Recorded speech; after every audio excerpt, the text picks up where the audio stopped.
حمد اليوم شو بنسوي؟ بنسوي سلطة وايد حلوة. بنسوي شوربة الدياي بالشوفان. شو مكونات الشوربة؟ الدياي والكزبرة العدس والطماط والجزر والبروكلي وطبعا هني عندنا ثوم وفلفل حار، ممكن الاستغناء عن الفلفل الحار، وطبعا عندنا هني اللي هو حبوب الشوفان او الكويكر. ان شاء الله البهارات بكتب لكم اياها وبذكرها اثناء عمل الشوربه. اول خطوه نبداها طبعا الجدر يكون حار، بنضيف اول شيء الدياي وبحط له شويه قطعه صغيره من الزبده يعطي نكهه حلوه للشوربه. بنحط الدياي طبعا كالمعتاد لين يتغير لونه، ببدأ أضيف باقي المكونات.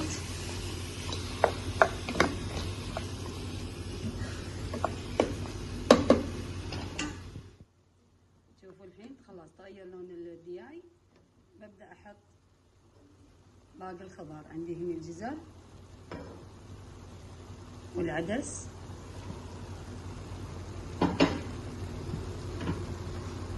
عندي الطماط، بحط خاشوقة ثوم. البروكلي شوي بتأخر عليه لأنه هو يستوي بسرعة وأنا مقطعت لنا قطع صغار، فعقب ما أحط الماء يعني لما الدياي يستوي نص سوا بحط البروكلي. أقلبهم الحين مع بعض وبعدين ببدأ أضيف البهارات.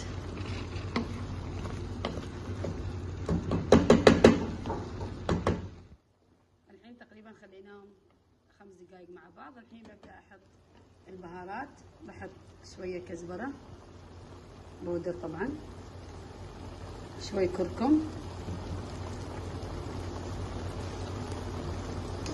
وعندي هني بديل الماجي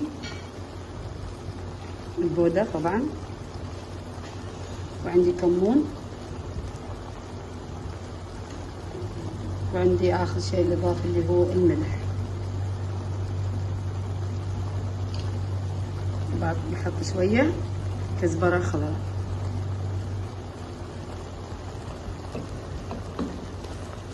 طبعا مقادير البهارات على حسب كمية الشوربة اللي بتسويها طبعا.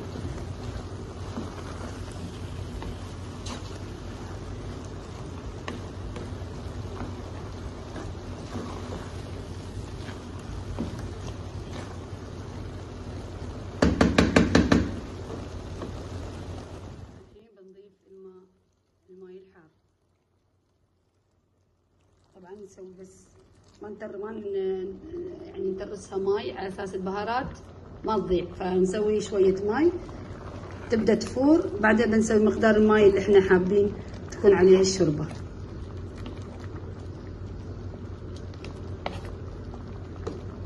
طبعا الشوفان اخر شيء بنضيفه لما تستوي عندنا الدياي، بعدين بنضيف الشوفان.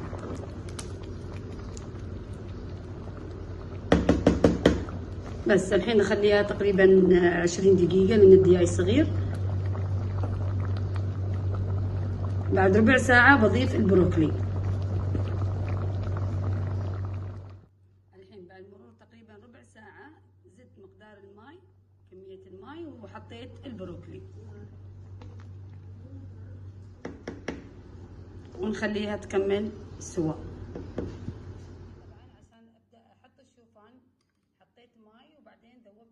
ما بحط الشوفان على طول الشوربه وهي حاره عشان ما يعقد معي.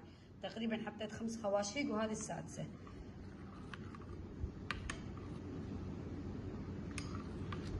بس الحين بضيفه على الشوربه. خلاص استوت دياي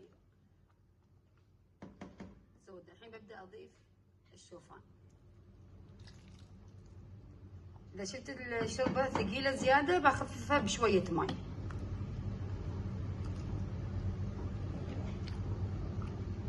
طبعا ما ننسى نذوق الملح عشان اذا ناقص نضبطه. بس الحين بخليها تقريبا 10 دقائق مع الشوفان وتكون شوربتنا جاهزه. اذا طبعا شفت الشوربه خفيفه ممكن تضيفي لها شويه شوفان. شوف البروكلي كيف ما انهرى زيادة لاني حطيته اخر ربع ساعة بس. الحين بخليها 10 دقايق وتكون شوربتنا جاهزة للتقديم.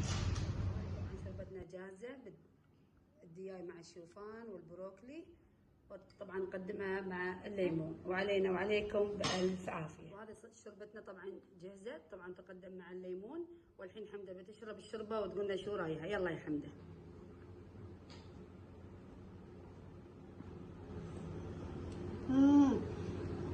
تسلمي ايدك يا عابد.